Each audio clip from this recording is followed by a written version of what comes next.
Good afternoon, everyone. How are you doing today? Day one, CES. How's your energy? It's 2:00. Ooh. Panelists, I think you're going to get them more energized than this, right? Let's do it. I mean, well, first off, the energy transition is driving an unprecedented movement towards electrification and carbon-free technologies. My name is Kelly Harrod, and I lead Deloitte's Consulting's ER&I, which is our energy resource and industrials industry. I am thrilled to be here today to moderate this phenomenal panel. We've got 3 organizations that are leading the way in electrification. And without further ado, we're going to jump in. I promise this is going to be a dynamic, fun discussion, team. I don't think you're going to let me down, are you? I love it. Oh, no. Okay, so on that note, I'd actually love to start with introductions and maybe have each of you introduce yourself, talk a bit about your organization and what you're actually doing around the electrification journey. And maybe Heath, let's start with you. You're the COO of Eaton. Yes, I am. I run the electrical sector at Eaton, and apparently I'm sitting next to a Michigan fan. Go Blue. Go Blue. Oh, my God, he's so excited. I'm an Ohio State fan, so this is not a good day for me. I run the electrical sector, which, the way I think about it is, we're an intelligent power management company. We've been doing it for 100 years, but on the electrical side, you think about power generation, you transmit the electricity down to a substation. And from there, that's where Eaton kind of kicks in. We offer the hardware, the transformers, capacitors, regulators in those substations that you see off on the side of the highway there where it's fenced in. That's where Eaton plays. And then if you follow the electron, and the physics don't work that way, but just bear with me for a second. You follow the electron down to the meter, which goes into these specific customer applications, commercial buildings, manufacturing, residents. And at those locations, we also play in power distribution and power quality. So in front of the meter with utilities, behind the meter in these different applications. And so we're right in the middle of what's going on in these mega trends and this electrification, energy transition, and how do you manage that handshake in front of the meter and behind the meter? That's really Eaton. Fantastic. And Heath, Parker, I'm going to actually transition over to you. You're the CEO of Hyzon. Tell us about Hyzon. Glad to. So thanks for having me here today on this distinguished panel. I grew up in Texas, so I won't talk about my football loyalties given the performance of the Longhorns. I'm Parker Miggs, CEO of Hyzon, and I'm proud to be here to talk about Hyzon and where we are. Hyzon's core is fuel cell technology. So we are a developer, manufacturer of fuel cell technology focused on putting that technology into anything that moves. And we're very focused on use cases where hydrogen, in our view, should be the answer in a decarbonized world, which is applications that are heavy, that have to go a long way, that have to be up for a long amount of time. They can't deal with charging infrastructure or charge times that may impact some of the use cases. So today, we're focused on putting that fuel cell technology into trucks. And our flagship is a 200 kilowatt single stack fuel cell system. So when you look at the heavy duty truck world, for instance, most fuel cell trucks have 2 fuel cell systems in them to get above 200 kilowatts of power. That's what you need if you're hauling, more than, say, 50,000, 60,000 pounds. We do that with one system, right? And that allows us to do it for less manufacturing costs, less weight, less volume. And we're excited to have just announced this morning that we deployed 19 trucks commercially to customers globally this year across the U.S., Europe, and Australia, across Class 8 heavy duty and garbage trucks. And thrilled to be able to share where we are on that journey with this group. Fantastic. Congratulations on that as well. And then Earl, I'll have you introduce yourself and bringing another perspective. You are the CIO of Cummins, and tell us about your journey in electrification. Sure. And first, let me first acknowledge that I'm from Detroit, obviously the home of the national football champion Michigan Wolverines. And also, I will tell you, Decker did report for the 12-5 Lions. So we'll have to IT will have to figure that out.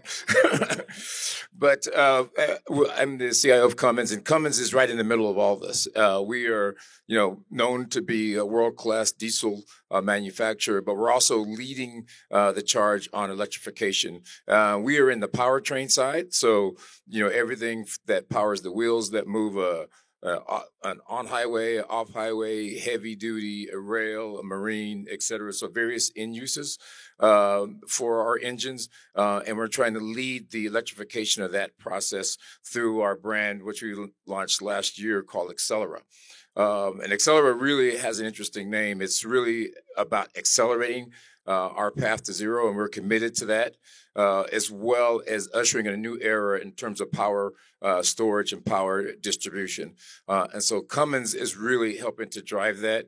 We have over 2,000 innovators that are working at Cummins to help us move and power forward the Destination Zero activities, and we're invested already about $1.9 billion in that effort. So as a diesel company, we are moving hard, fast on trying to electrify the infrastructure, the powers trains, et cetera, as we move towards a zero emissions future. Excellent. So I'm going to pivot and we'll start asking a couple of questions. And actually, Parker, I want to start this one with you.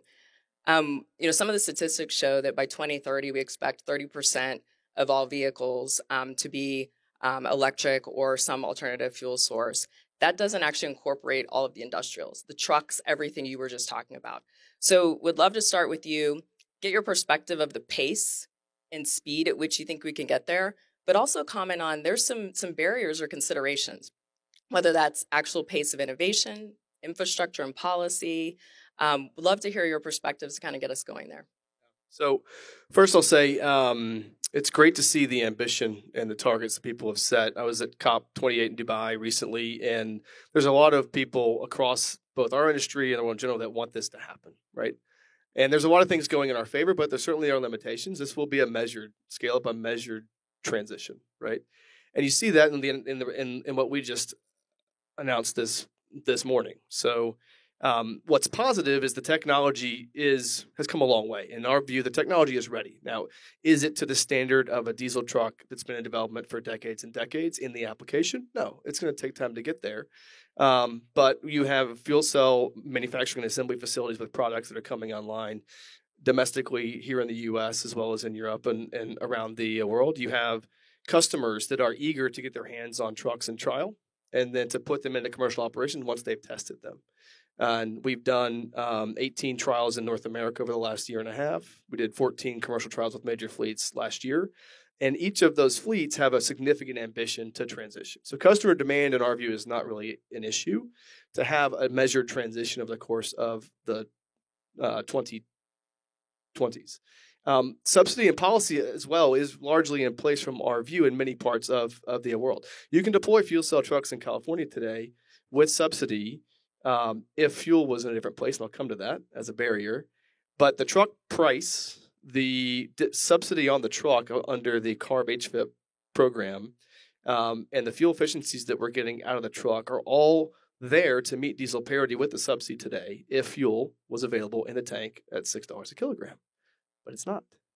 And in Europe as well, in Germany, it's been one of the best funded zero carbon truck regimes. That's changing. Right. In the U.S., we also have the Inflation Reduction Act with zero emission port equipment that includes drayage trucks to the tune of $2.6 billion in total, and the hydrogen hubs. But that could go away. But the point is, we can get to thousands and thousands of trucks on the road with the subsidy that's available today that probably persists through even a federal change in the U.S. But fuel and infrastructure around fuel is a significant barrier for us today. So we're very focused on that with our partners. I actually come from a carbon-heavy background, so I was in oil and gas and power before I came to Hyzon. There's a lot of ambition on that side as well. Today in California, you'll be hard-pressed to find fuel for less than $30 a kilogram, 5 times the cost of diesel. That doesn't work, right?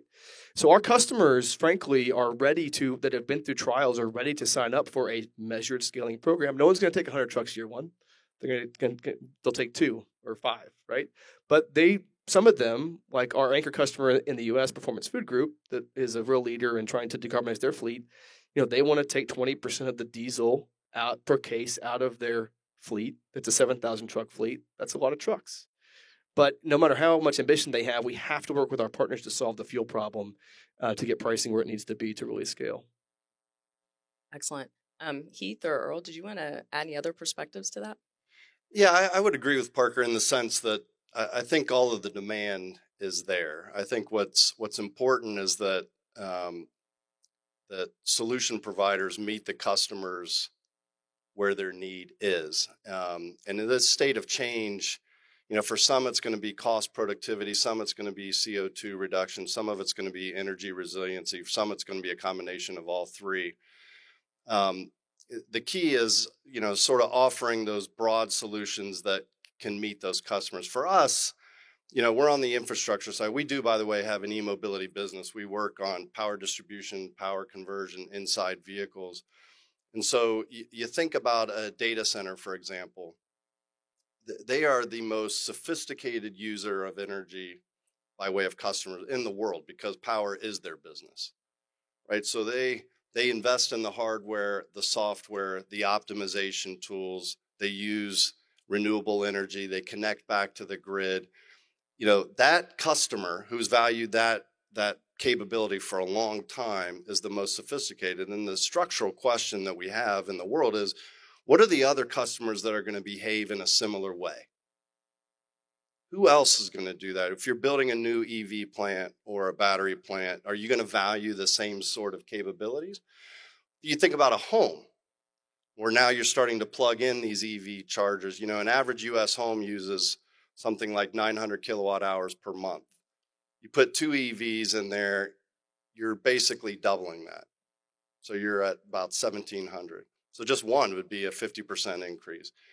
You do a fuel pump and a hot water heater, you electrify that, you're over 2,100 kilowatt hours per month. So that energy intensity in just the home is changing the question that consumers have. Hey, do I want to spend so much on electricity? And can I have the capability, the data and the capability to monitor, manage, and control that electricity? Maybe charge my EV at the right time of the day when the cost is less. So, the question is that going to be a value of the customer or not? Certainly lots of companies, including ours, are investing in solutions that allow that whole home to act as a grid, using the car as a backup power, to optimize charge at the right time, control it remotely. Those are the same sort of things, by the way, a data center customer does, just at a much higher scale. So I think that whole adoption curve is a really interesting one. And, here at the Consumer Show, we have a booth that kind of demonstrates how all this connects together, because I use that picture of the electron flowing, and again, the physics don't work that way, but you can see structurally and strategically how it all has to work together as an electrification chain. If we're going to solve these world's problems, you got to optimize the whole thing. And I would agree in that the way that we look at it is a wells to wheels perspective. So, the traditional oil, upstream, downstream, all the way to the tank, all the way to the engine being. If you only do it from the tank to the wheel, you're not addressing the full problem. So we think the whole opportunity is to go back to how energy is generated, back to a well and to renewable energies, pulling that through the grid, ultimately to the vehicle or to the power source that needs it. And so we have a wells to wheel mindset. We also think that there are really 4 factors that are driving our customers' decisions on how they're going to accelerate going up that curve, because it's the pace of the acceleration up that curve that's going to matter. First of all, it's the intent kind of captured in their ESG commitment. So we're seeing a lot of people really reflecting, and boards are asking, what is our ESG strategy? What are we doing to drive to get to zero? You see all the announcements that are out there about people have zero carbon strategies, whether it's 2035, 2050, et cetera. But we know that those things are driving this technology readiness. We've talked a little about that. Is the technology ready? The power density needs to be there in order for this to really drive the ability forward. We know we've got proven pilots where we've seen this work. We know we have electrified components in buses. We have it in marine. We have it in rail. We have it in on highway and off highway. We just need to ensure that that continues to evolve. That's why I talked about 2,000 innovators, because this is a space where innovation is going to be there. Your first cell phone, you think about it, that brick that used to, the brick first, there was the one that was in the car. Remember your bag phone? That was what it was. So this one. I don't remember the bag phone. You remember the bag phone. Yeah. So, going from the bag phone to now you have, the power of a computer in your wallet. And so, in your smartphone. So I think that we're going to see the same thing happen here in electrification, that it's just the pace of that innovation is going to be governed a bit by how the government is making incentives to do so. We think that then, because that helps us deal with the total cost of ownership. I mean, we have to have trucks that work. We have to have vehicles that work. They meet the end uses of the people buying them with the reasonable cost. So that TCO is a big, big factor in the driver of the adoption and the speed of that curve. And then lastly, I will say, again, is the infrastructure. There was a story that I've heard that there was a truck. They were saying we needed X number of trucks to fulfill our electric trucks, to fulfill our obligations to move from a port to a warehouse facility. They went to the utilities that we need to do 150 trucks to meet our need. The utility said you have space for 85. Yeah. And so until that changes, we're going to have to build infrastructure. And we believe also from a Cummins standpoint that this will not be just an electrification solution, just in terms of electrified motors. We believe fuel cells and batteries. So there'll be BEVs. They're both electric vehicles. And I think that's an important consideration for you to understand. They're all EVs. It's just how do I store the energy? Do I store it in a fuel cell or do I store it in a battery? And those are the distinctions. And I think those are the advancements that we're going to see, move up the innovation curve and help to accelerate the adoption. And I don't know if you guys agree with me, but I would say that since COVID, we felt a real acceleration. I think, particularly in the U.S., driven by the Inflation Reduction Act, driven by the Infrastructure Act, all of these things are kind of coming together at the same time, and that government stimulus and the regulatory environment is facilitating change at a pace we've never seen before.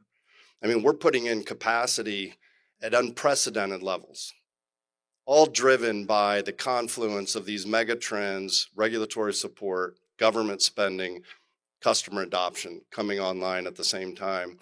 It really is exciting. And I think it's also, to hit your point on the utilities, they're going to have to invest, and they are.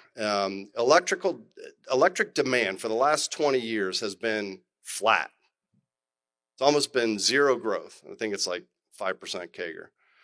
And we're now projecting by 2040, 2050, 60% higher electricity usage for the first time over the next 20 years, 60 to 70%.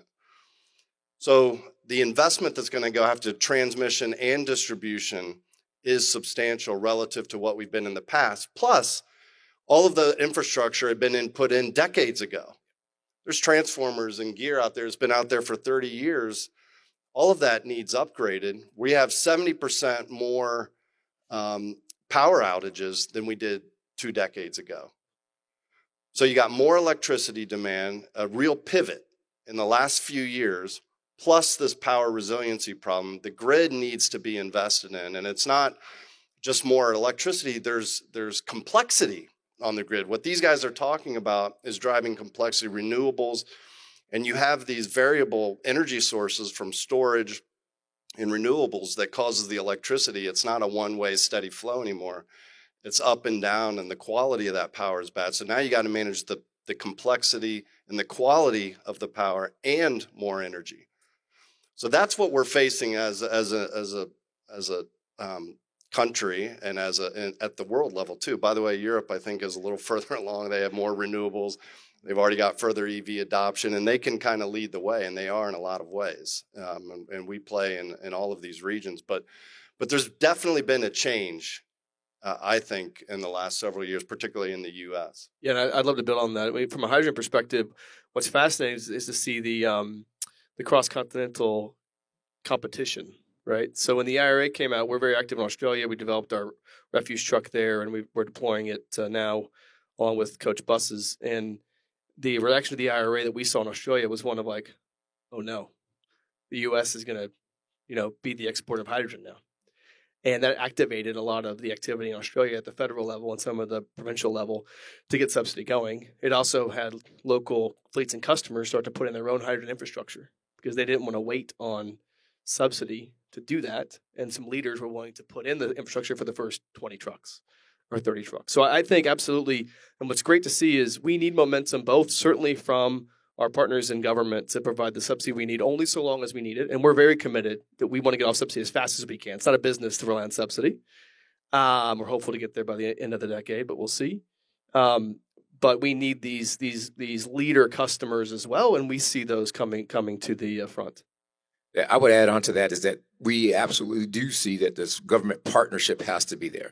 And I think both my colleagues here talked about this government partnership, and it will come in various forms. There's not just the subsidy action. There's various forms of investment like the IRA, et cetera. So I think the call is here in order for us to get on this curve and to make things affordable, the government partnerships in its various forms across various regions is an absolute necessity. And we also need pilot programs. And so we need customers to pilot these efforts, to put them into practice, to demonstrate that they are in fact doable. So I think both of those things are absolutely necessary. So I honestly love the dynamic from what each of you shared and the connectivity. I don't know about the group, but it's an extremely exciting time. You know, you talk about what this could mean for how we need to transform our fleets. You talked about each of us as individuals and the impacts to our homes, considerations, what's coming. And I love hearing the perspective that the technology is there, it's ready, the market is there. And actually, we should hope that we're going to see exponential growth using your analogy of going from the brick phone to the iPhone. It won't take as long as that took, right? That's the exciting part about this. So I'm going to pivot you all just a little bit because talking about technology, throughout CES, there's a lot of talk about Gen AI. It was AI and Gen AI was all over the keynote this morning. Would love to hear, and maybe start with you, Earl, perspective on how are you starting to incorporate that into this entire journey? Again, is it helping accelerate? You know, what would be your recommendations of what all of us need to do in order to embrace it and have it help us with the energy transition? I will share this is that I think as we think about technology and being the technology guy as part of this panel, we see heavy integration between operations technology, engineering technology, that's product technology, and IT. And they're all coming together, specifically around a couple of things around cyber. Yes, this has become a much more electrified organization and much more electrified infrastructure. That also means there's opportunity for more cyber threats.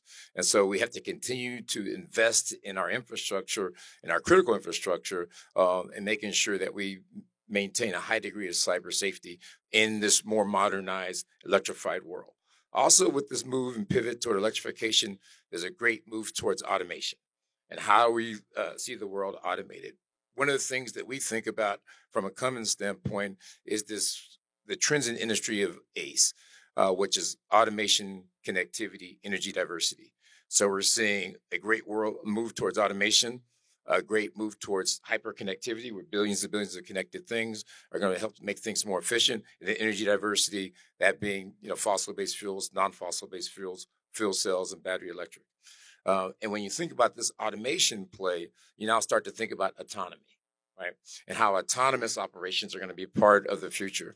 And so we believe AI and generative AI, and specifically around machine learning and those kinds of things, are going to lead to more automation out there and more autonomous vehicles. And we know that autonomous actions and autonomous activity is going to be part of the future. So that what makes me excited about being here at CES and seeing where remote operations, we can make things safer.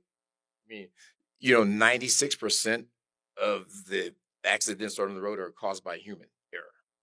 If we can reduce that. My daughter makes that 92%, I think. What's that? My daughter makes it 92%.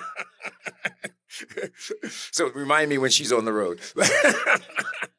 But I think, when we think about this idea that we can really make the world a much safer place through the power of automation and autonomous vehicles and autonomous operations, whether it be mining, whether it be driving on the road, taking your daughter to her prom, or wherever it might be, those things are coming. Yeah, I would say, first, I don't know if I'd call it selfish, but from an Eaton perspective, certainly AI is driving, again, higher power consumption. So this energy intensity that we're all experiencing, data centers are a huge part of that. And, most data centers, the traditional ones, are sort of 40 megawatts. You do these large training centers, they're 500 megawatts. And then you have inference centers, they're like 150. So you're talking 3 to 10 times the electrical infrastructure required to power one of those. They're very power intense. So, but that's one side. I would say on the AI side, application specific in the grid and in the distribution of electricity, certainly AI is going to add a capability to optimize. I mean, in the past, the electric grid was made up of a bunch of kind of dumb gray boxes, important, reliable, extremely safe, and resilient.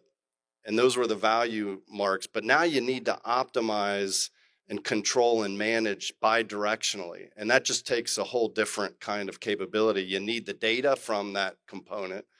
And we offer all of those components. You have the data, and then you start bringing it up and then using that data to optimize and connect, monitor, and control in a seamless way all of those gray boxes.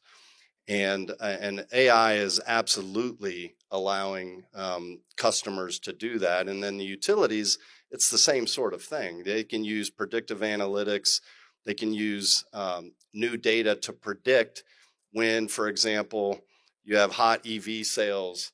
They kind of know where in the grid they're going to start to. They can use AI to automatically detect when new EV chargers come on the grid and how that's going to impact their need. AI, I know it gets spoken a lot about these days, but in our industry, it's not superficial. It's real. It's going to make a difference. What I would add is we're very excited about the opportunity for AI and also for additive hardware. But let me talk about AI first. For a fuel cell truck, honestly, putting the hardware together, getting a truck running, going around a circle on flat ground is really, don't want to make my engineers mad, but it's not as difficult, right? Putting software on that system and putting that truck in a driver's hands, up and down hills, driving through cold and hot weather, through dry and wet conditions, and getting a fuel cell to work with a battery. So every fuel cell truck has a fuel cell and a battery. The goal for us, make that battery as small as possible. Reduces weight, reduces cost. We need that battery to be there to add the extra punch when you're taking 80,000 pounds uphill, and to be there to absorb the power when you're taking 80,000 pounds downhill. But if your truck doesn't know the hill's coming, and your driver isn't thinking about the charge level, you may not have room left in your battery to use the regen brakes.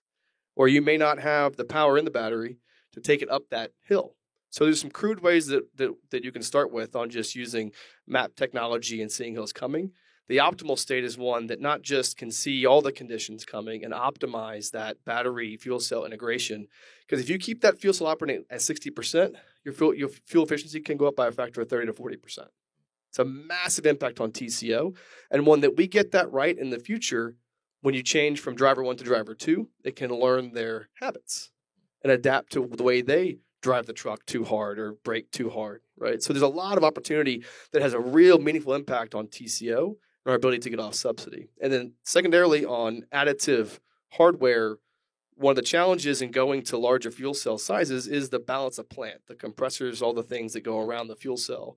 Scaling that up, suppliers need to adapt, but we think 3D printing can come into play. Right, 3D printing components that unlocks the supply chain. So there's a lot that we can do to take a technology that's come a long way and to integrate into a vehicle to make that cost go down pretty fast. Let me jump onto that because I think you brought up the TCO and you talked a little bit about it as well. I think this idea about AI, I mean, we talked about how the government can help and how the government can help just in terms of funding and regulations, et cetera. But they also can help in helping us think about how to drive the TCO conversation down better. And I think with not only on the actual usage TCO, the service TCO from a distribution standpoint, the network TCO from an infrastructure standpoint, all of that can be optimized with the power of artificial intelligence. Love it. And that's actually a great example of the entire ecosystem. And actually, Heath, I wanted to go to you and ask you about what are your thoughts around the partnerships and the ecosystem that's going to have to work together to make this all work. What are you doing specifically even at Eaton around this? Well, obviously, as we've spent a lot of time already talking about it, it is an ecosystem. And I think first and foremost, a recognition of that's the fact. And I don't know that that's always been true. I think that there's been a lot of change in the last, few years to recognize. I mean, I know at Eaton, we're talking with our customers more about the ecosystem and their needs way more than we would have been even 5 to 10 years ago. In the sense, we've always talked about our customer needs, but it's their broader ecosystem problems that they're having and not just their product problems. And I think that, the other experience that we've had with COVID, I know, many of the room, I'm sure, experienced the same thing. The supply chain and the value, it just became more apparent that it was an ecosystem, that the partnerships required all the way down to suppliers of cobalt and lithium and making sure that you understand that the semiconductor space, which we had massive problems for supply in industrial applications. Industrial semiconductor usage is going to grow 10% annually for like the next 5 years. I mean, that's unbelievable to the semiconductor partners that we have. So getting all of that lined up, and then that's just the downstream part. Now you start working into the upstream and working with, a Cummins and an Eaton, working together and understanding the infrastructure requirements, the truck requirements, and partnering together to optimize and connect back and forth. I mean, I think that's the future. That's the only way we're going to get and optimize the electricity flow that's going to be necessary. I mean, you can't just do it on your own. I would add on to that in that, we announced kind of in September a partnership that we have with PACCAR, Daimler Truck North America, and EVE about coming together to produce a battery in North America. And so that power, the power of the ecosystem, the power of what we're seeing now, and that was aided by the Infrastructure Reduction Act. So I think when you get all that, again, all these things taken together, government support, cooperation between players to help us accelerate this journey towards electrification, that's what it's going to take. And I would just say this is the most important thing for us, period. Without partners, the hydrogen scale-up is not going to happen. And the good news is that the attitudes are changing. So if I was on this stage a year ago, I would say we got a fuel problem, we have a risk-sharing problem, and the counterparties largely want to do things, but it's such a drastic change to their business model from their core businesses that it's very difficult. Just again, at COP in Dubai, that a big theme there was making this work, right? Making it happen. So fuel providers who are used to 60% offtake on dispensing stations from the start, right? When the largest fleets in the world want to take 2 trucks to start, they'll sign a conditional agreement to scale to 100, but only 2 are binding from the start, right? And a fuel provider says, I don't know what to do with this, even though it's trapped demand behind a fence with 400 trucks there, because I'm counting on your technology to work. And from the financiers, from a lot of the private equity or other funds that want to finance this transition, a year ago, they couldn't get their heads around taking on the risk of a balance sheet like ours, right? Or others in technology that have to be a part of this equation. The good news is the latest discussions we're having, working with partners who see that the customer demand is there, that the government support is there, and that if they can just change the mindset, share risk differently, and having companies like us, as much as it helps, put our neck on the line. So in most of the vehicles we deliver this year, there is some kind of a buyback, or there's some kind of a, if this doesn't go well, we will, buy it off you, right? With offtake, with risk share from financiers, the attitudes are changing, and I'm confident that we're going to be able to put structures together to allow these large fleets to move forward. Excellent. So I know our time is going to be coming to an end shortly, but I definitely wanted to end with one question that we'll kind of do a speed round across all of you. It's been very exciting today to hear about our future, and I'd love your perspectives on the next 2 years to make this all happen. What do you think must be true? Or what's the ask you may even have of, you have a tremendous number of organizations represented here. Maybe we'll start with you, Parker. I think, frankly, it's what we just said. I mean, it is, we need, the the vehicle developers, the technology developers, the customers, the fuel providers, and the financiers to create these partnerships that share risk. We do that, everything else is in place, and we'll get the fuel where it needs to go. Because again, fleets don't need fuel at diesel parity today. They'll get started on 10 trucks at $10, $12 a kilo, right? So if we can solve that collaboration risk share, we will get it done. Love it. Partnerships, collaboration. And, I think a couple of years is a really short time horizon. I mean, that really what we'll get done in the next couple of years is a lot of blocking and tackling. And in that times, I would just say sort of the infrastructure investment on the utility side, making sure that we have the distribution capability to get there's nothing more frustrating if you have an EV car or truck and you can't go get it charged. I mean, what's the point? I mean, so you kind of got to have the infrastructure investment happening by both the utility side, again, in front of the meter, and then behind the meter by the customers. And you got to get that done. And you need customers that are willing to try some new things. It's our job at Eaton to make that simpler and for them to understand it, adopt it, have a system level view, not just a component view, and explain that. But again, I think that's happening. And I think this is the most exciting time in our industry since Edison and Westinghouse were battling out DC AC. I mean, I really believe that. The energy transition, there's something changing in the world today that is fundamentally different than it was 5-10 years ago. And we can feel it in all of our customer conversations, including with folks like this. I will add on, because I agree 100% with my colleagues have said here. I would maybe add on experimentation, and that we really need companies, the ones that you're representing, et cetera, to be willing to go out there and do the experimentation. Because if we think this is the age of experimentation, this decade, while we try to figure out what's the right fuel cell strategy, what's the right battery cell strategy, what's the right electrification strategy, what's the right distance for dealing with, where we're going to put charging stations, et cetera. I think that also, and then also that has to do with environmental, I think, diversity, environmental security, that we're going to have to be thinking about that as well. So, I think we have to think about the environment and sustainability and making sure that we have environmental justice as we try to do this, because where you place these stations is hydrogen stations or electrical stations, those things. And I speak, kind of as a part from the community, that we have to be mindful about that. So let's do the experimentation, but let's also be mindful about environmental justice as we go do that experimentation. Excellent.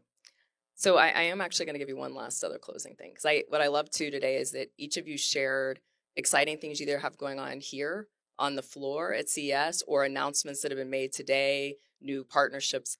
I'd love to just kind of end with a last kind of highlight on that for this group so that they can make sure to check things out as well. Maybe Parker, do you want to start? Yeah. Go to our website, see our press release this morning. 19 trucks deployed globally across 3 continents. Our fuel cell development's on track for our start of production in the Chicago area later this year. Kim was saying it later this year, with 25 B samples FAT as of year end, moving to a C sample production tooling stage. Go check out our booth over there. We pulled out the electric car, show you the electric equipment that we have in electric cars, plus the gears that we can do, how that plugs into the home, the chargers, fast chargers, regular chargers. And then, we also have offerings for commercial building customers who can do busway, and you can do chargers from the ceiling and do it much more optimally. And then all the software necessary to kind of control that, monitor and optimize it in a home or in a building. All of that is just fundamentally, again, different than what we would have shown, even 5 years ago. That's amazing. I mean, I just think that's so encouraging. Walking around out here, you can feel it. I mean, that's what everybody's kind of showing. And so it's real. And I would just add, I ask you to go check out our Cummins website and ask you to go look at Accelera by Cummins and our commitment to Destination Zero. We've been on this journey, really heavily on this journey, really since 2017. Have committed that investment. We've partnered with the federal government. We've partnered with people like Cummins and others, like Eaton and others. And so I think, as you look at our story and you look at a diesel manufacturer leading the way towards electrification, that's an exciting thing. It tells you something. It tells you that this is real and that there's something to this. Fantastic. Well, on that note, let's give a big round of applause and thank you to our panelists today.